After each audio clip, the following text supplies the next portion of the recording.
So the last one we just did was last thing we just read was Gideon heard the other people talking about him, and we established it's time to get angry, and God's gonna let you hear that thing that's been plaguing you is actually afraid of you, and actually knows who you are. Some of y'all, it's not even about it being afraid of you. Some of y'all need to just understand that the demons know your name. Not in the sense of they know your name because they've been plaguing you and they've been beating on you and they're your bullies. But they know your name in the sense of they're afraid of you. That is why all hell is breaking loose. Hell is afraid of you. Hell is afraid of what you possess. Hell is afraid of what you will do if you ever find out who you really are. If you ever let out everything that God has placed in you, because you do not understand all of that stuff that you just see as bad. All of that stuff as you just see as my life story has been crazy. I used to look at my own life story as if it didn't make sense. It was just bad after bad after bad. And it was just, I used to say, most people have only gone through one big thing. You know, somebody died and that was a big thing, or they went to jail and that was a big thing. And it seems like I just got all of the big things. And I used to just look at my life story as if it didn't make sense, as if it was just chaos. And there's something called what's it called? The chaos factor. And basically what the chaos factor says is, though it looks like it's chaos, there's actually order in the chaos, but it seems like it's just chaotic.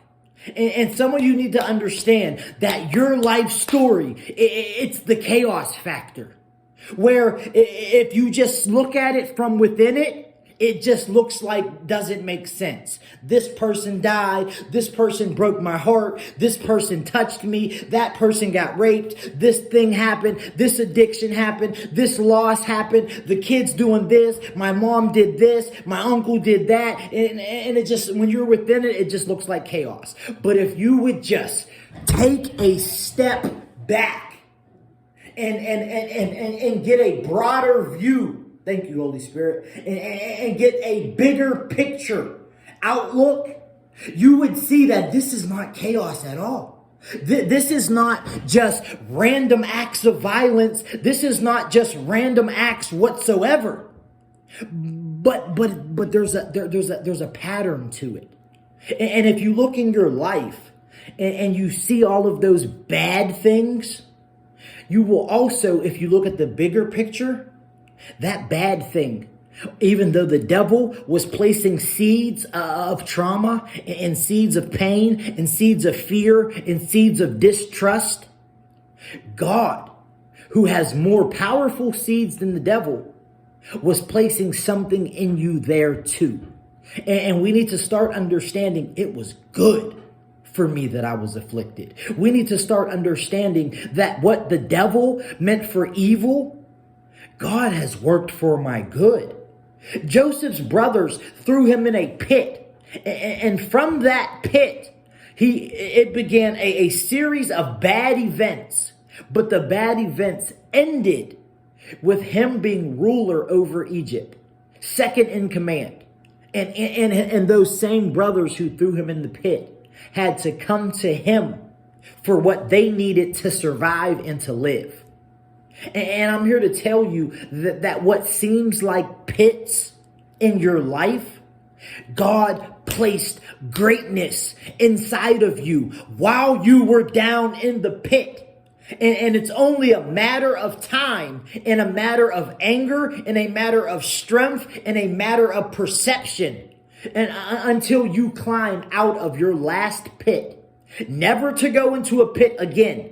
But there's something that you needed in those pits. It's time for you to stop just saying, I got raped and it was terrible. But you need to start understanding what happened. What did God place inside of me during that pit? What did God place inside of me during that addiction? What did God place inside of me while I was coping through that molestation? What did God place inside of me while I was dealing with that heartbreak? What did God place inside of me while life was trying to place chaos inside of me? And while the devil was plaguing me, what was God doing? Because you have to understand, your God is a doing God. There's no way the devil was just doing something and God was doing nothing. There's no way life was just beating you up and God had no say in the matter.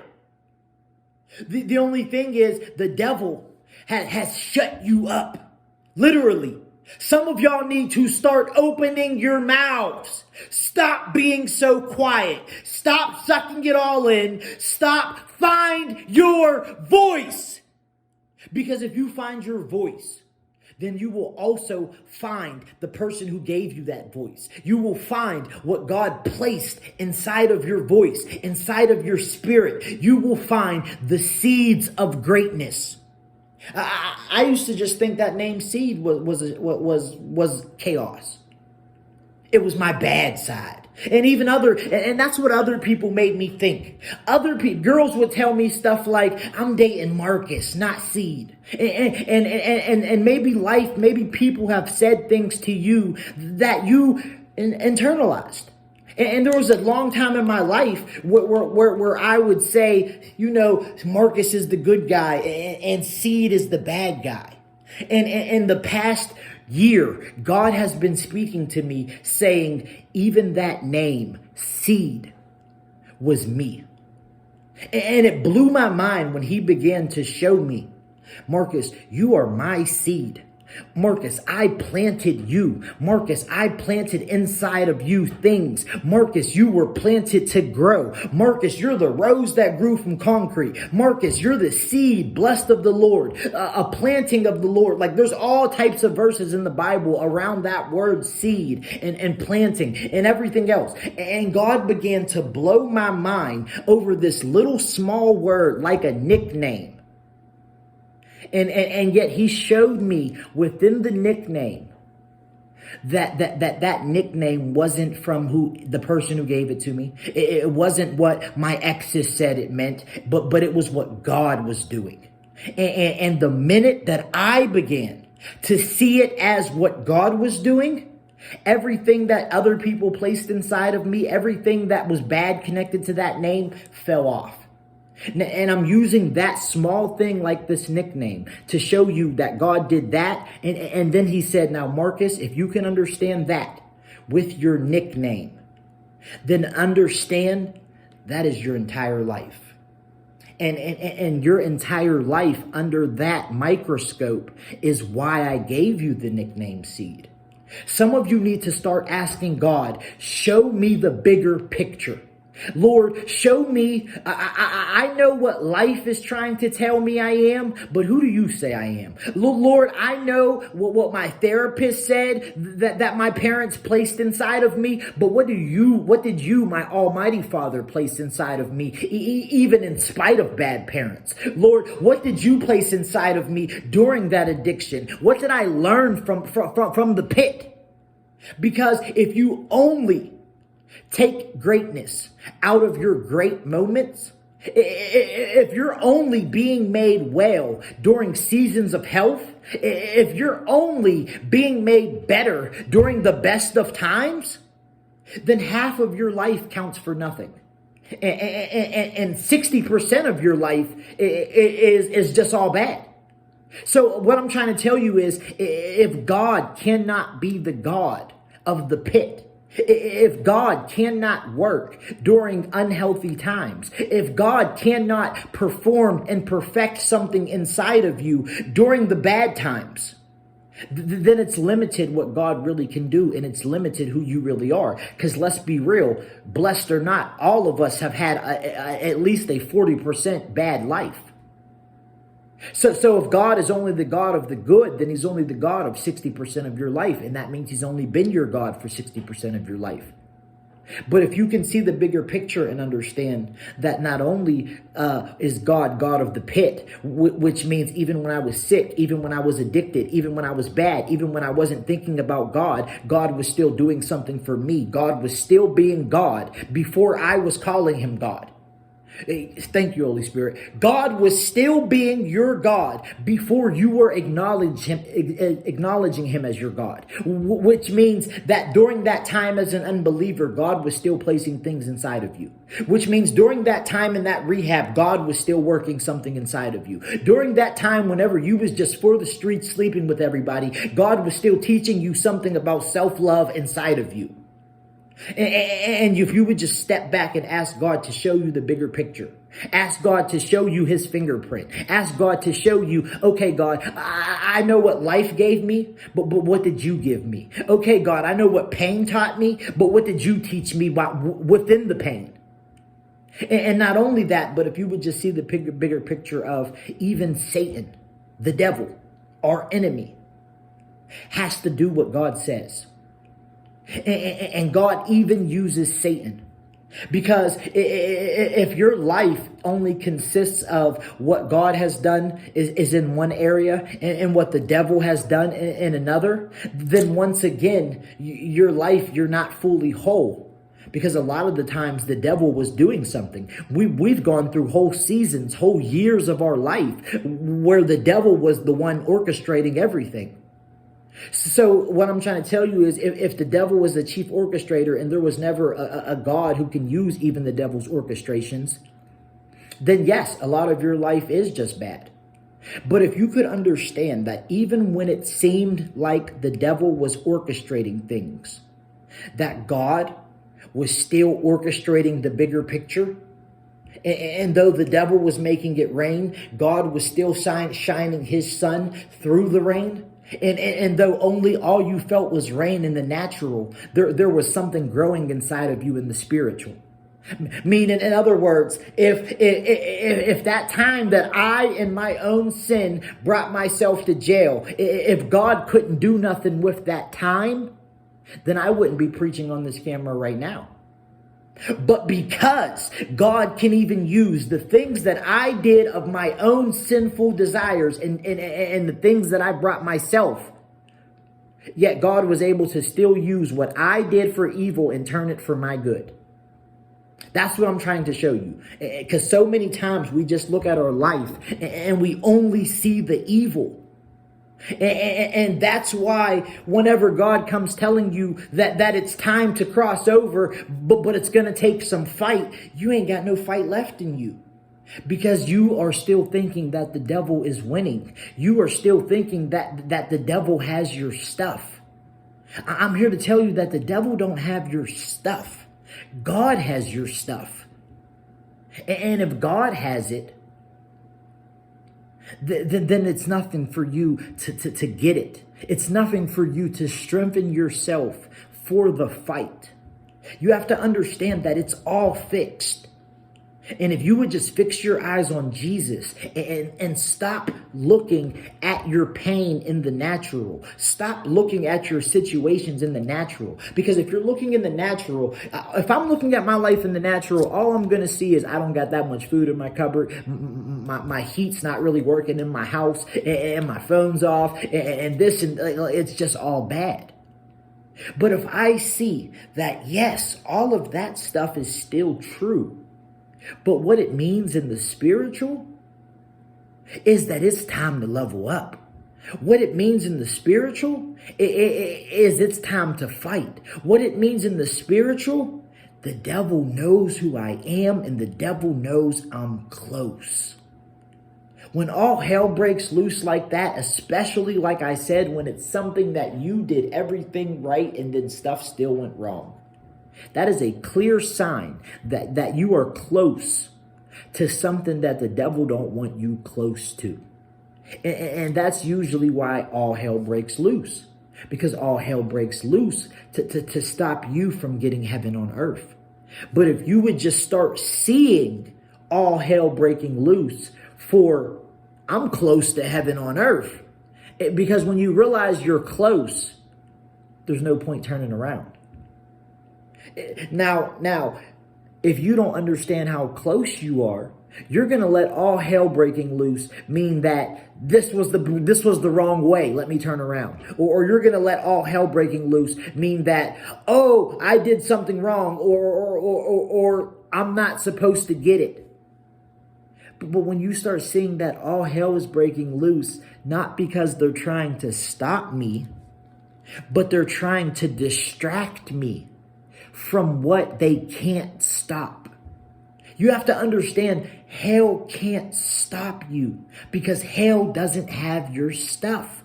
Now, if the devil was holding your stuff, then the minute all hell breaks loose, that would mean the devil doesn't want me to have my stuff. And since the devil has my stuff, I'm not going to get there. But when God has your stuff, and you know that God has your stuff, then you understand that all hell breaking loose just means that I'm about to get my stuff. And all hell breaking loose can't stop me from getting my stuff because my stuff isn't in hell. My stuff is in heaven in my Father's hands. And all hell breaking loose is just a clear sign that I'm about to get my stuff. But so many times we get distracted and we start praying and we stop praying and we start cursing God. And that's exactly what the devil tries to do with all hell breaking loose. He tries to make all hell break loose and then get you to be mad at God for all hell breaking loose. I'm being all the way real. That's what happens in my own life too. It literally just happened yesterday. All hell was breaking loose and I caught myself being mad at God. As if it was God's fault, as if, God, why did you allow this? And then today, God just downloaded in my spirit, Marcus, the bigger picture. Marcus, I can use even all hell breaking loose, but I won't use it if while I'm working it for your good, you're cursing me. I won't do it as while I'm doing it, you're yelling at me, telling me that I'm doing my job wrong. So many times we yell at God as if God doesn't know what he's doing. So all hell breaks loose. You're close to your breakthrough. All hell is breaking loose because God is about to get you there. And yet when all hell breaks loose, you start yelling at God, start sounding like a nagging wife. Where are you going? What are you doing? I thought I was about to get my breakthrough. Lord, why are you lying to me? Why do you keep, it's one thing after another and it's never enough. And you start cursing God. And that's exactly what the devil was trying to get you to do. Because that's all he can get you to do. The devil, even with all hell breaking loose, cannot stop what God is about to drop on you in heaven.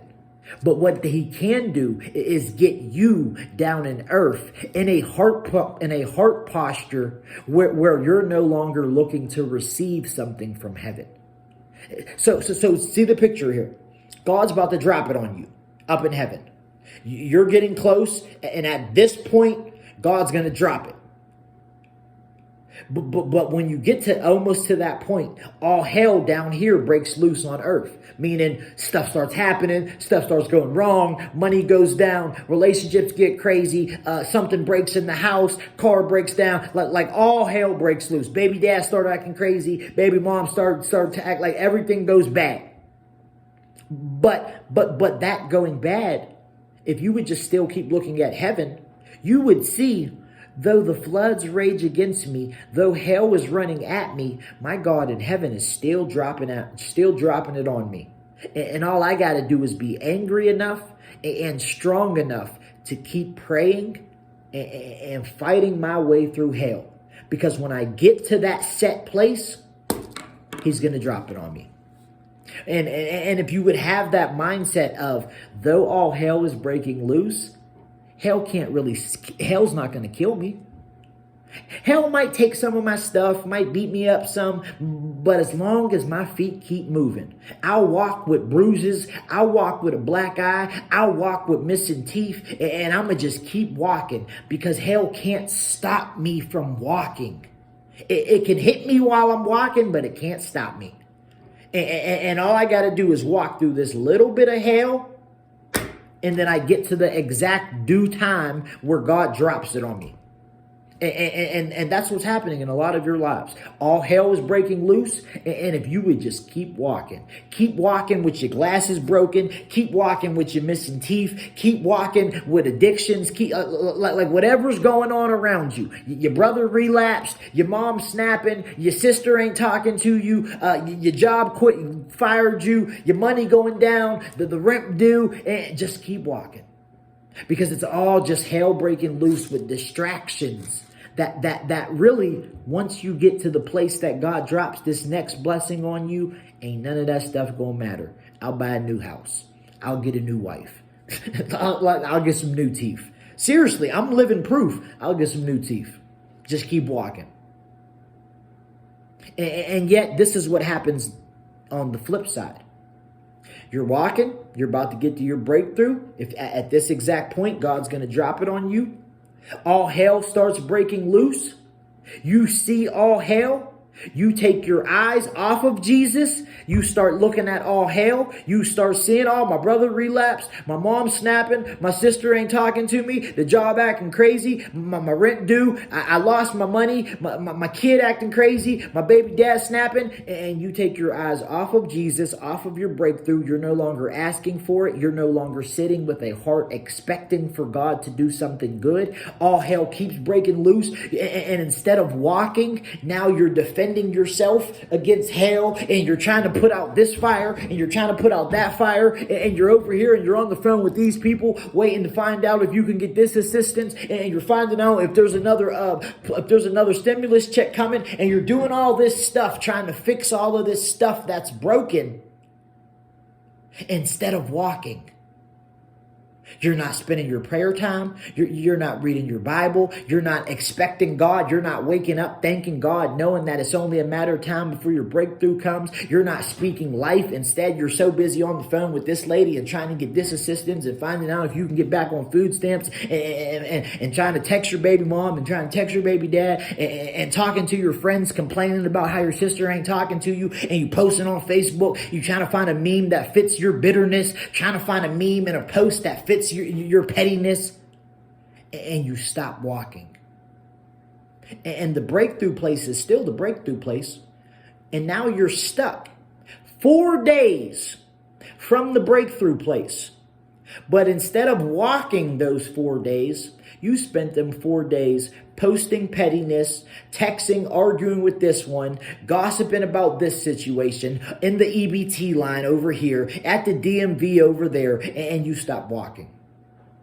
Not only that, but because all hell broke loose, you stop sitting with a heart expectancy that God is good and that God is going to get you there, and that thank you for waking me up for another day, and I'm going to read my word, and I'm going to use my gifts, and I'm going to keep doing what you told me to do until my breakthrough comes. In other words, in my situation, I stopped making videos. I stopped, being nice to my daughter because I'm so irritated. I'm so bothered. And I start texting this person. And now I'm lonely because I'm not getting my God time that helps me with my loneliness. So now I'm feeling more lonely. So now I'm watching porn. And now I'm texting this side piece. And I'm doing all of this busyness.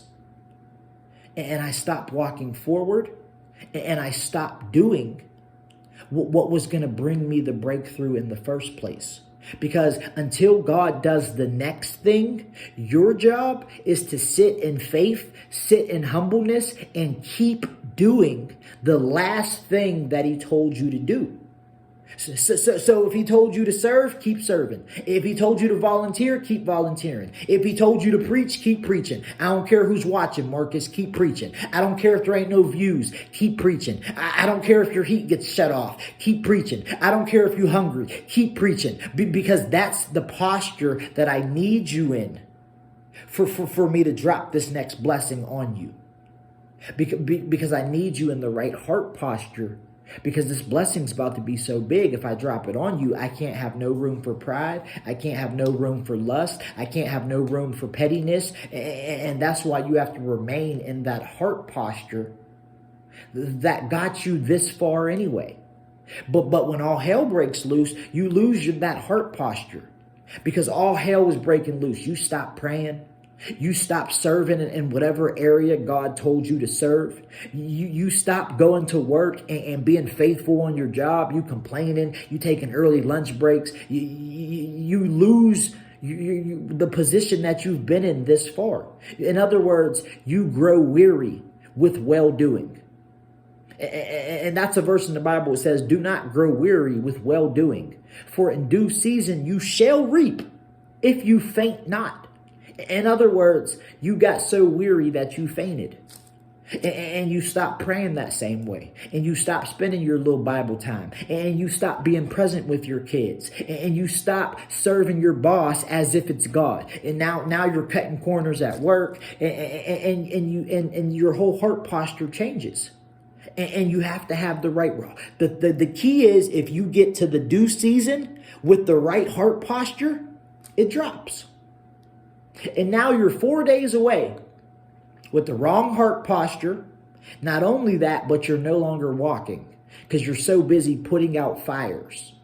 And then on top of all of it, because you knew you were close and because you knew God told you it was going to happen, now you're letting yourself be mad at God. And now you're praying, God, you lied to me. And now you're praying, I knew I shouldn't have trusted you. And now you're praying, why'd you even tell me that this was going to happen? And now you're blaming him for all hell breaking loose, as if all hell breaking loose not only is his fault, but even if it was his fault, you're blaming him as if he's not God and as if he's not a good father, because there's a chance that he let all hell break loose. So you're good for saying that it's his fault. But the thing is, when you say that it's his fault in the sense of it's his fault and now it means it's going bad, you have to understand, even when God lets all hell break loose, even when it is his fault, you have to still understand that God, if you're doing it and if it's your fault,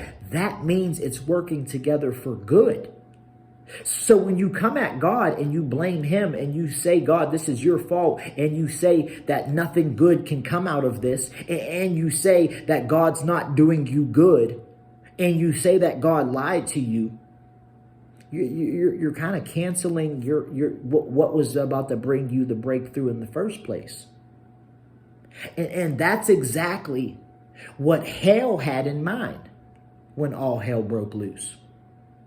And even if God sent all hell breaking loose, that's not what God wanted you to do. God would let all hell break loose because he just wanted to get you angry enough and to make sure that your eyes were stayed on him. In other words, he was trying to get you through that last mile the best way he could, which is, I'm going to let all hell break loose, and that's going to make them run and pray and strive through these next 4 days. That's going to make them keep their eyes on me and not on their situation. And not only that, that's going to be the last test. That way, when they do get there in 4 days, they're going to get extra blessings because they made it through this last test. Because they walked towards me even while all hell was breaking loose. In other words, God was trying to set you up to be more blessed. God was trying to help you be more faithful. God was trying to set it up so that when you do get there, now you get extras.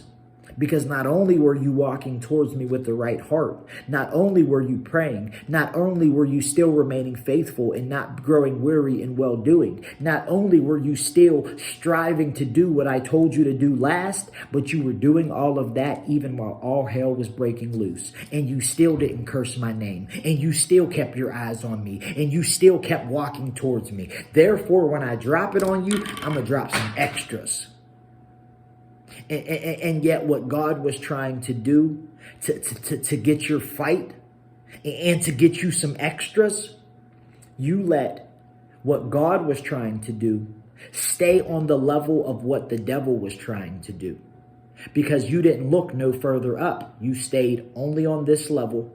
And if you only stay on this level, the devil is the prince of this air. Which means if you only stay on this level and you only look at what the devil is doing, then the devil is your God. And if the devil is your God, then your ceiling is as high as whatever the devil was doing. But if you keep your eyes above and not below, and you keep your eyes on Jesus up here, then God is your ceiling.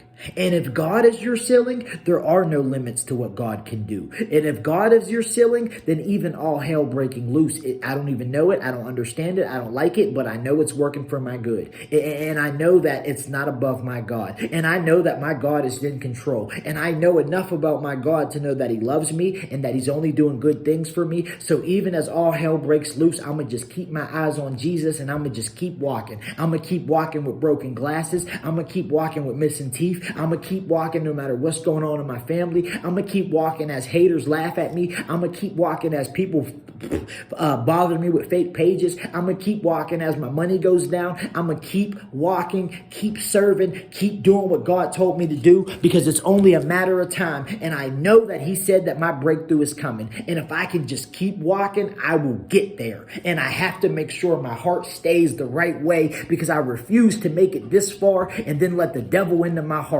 I refuse to make it this far and then let bitterness into my heart. I refuse to make it this far and then let pettiness into my heart. Because if my heart's being petty, then I'm in no position to get a more blessing, because God can't give me more if I'm being petty, because then I'll just be more petty. God can't give me more if I'm being frustrated, because then I'll just be more frustrated and take my frustrations out. I have to have the right heart posture. I'm here to tell you that your only requirements is keep walking and keep doing it with the right heart, and keep doing it with your eyes on Jesus. And that's what the scriptures mean when he says, though the floods rage.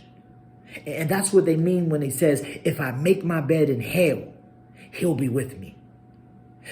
God is trying to show you that your circumstances are not your God.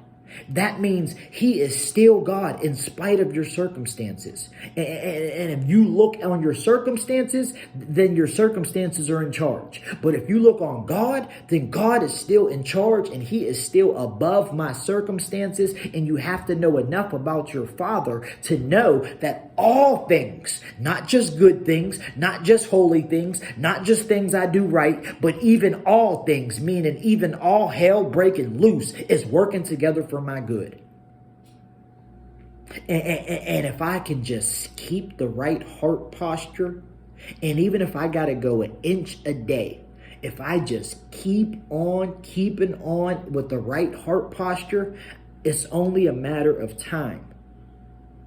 Even if I got to make this 4-day journey in 2 weeks, because I'm only going half of the way because I'm so tired and I'm so beaten. The Bible says it like this. And when the prodigal son came to himself, when he was still a long way off, God, his Father, came to him. And I'm here to tell you that if you just keep walking, even though because you're tired and because you're hurt, now your walk is a limp. Now you're hurt and even more beaten. So now your limp is a crawl. But if you crawl, but you still keep the right heart posture, God's going to see, look at my child down there crawling to me. Now imagine that. Imagine you with your earthly sinful self, and your kid is hurt, but they trying to get to you. Are you going to stand there and wait for them to get to you? Or are you going to come running and pick them up? And that's why I'm here to tell you, just keep walking. Even if you slow down because you're hurt, even if because you're so beaten and so bruised and so stressed. Now, Lord, I can only walk so far a day. It was supposed to only take me 4 days to get there. But now because I'm wounded and because I'm hurt and because I'm tired, it might take me a month. When God sees you crawling through hell with your eyes still on him, still crying out to him, Lord, I'm coming. Lord, I'm going to remain faithful. Lord, I'm not going to stop. I'm not going to grow weary with well-doing. Lord, I'm going to still serve you on my job. Lord, I'm going to still serve you and be present with my Father. Lord, I'm going to still turn this camera on with a hungry stomach and no heat in my house with this electric heater blowing in the background. I'm going to still keep crawling towards you. I'm here to tell you that when you do that, and that is your heart posture, that 4-day journey, God will come running to you in 2 days.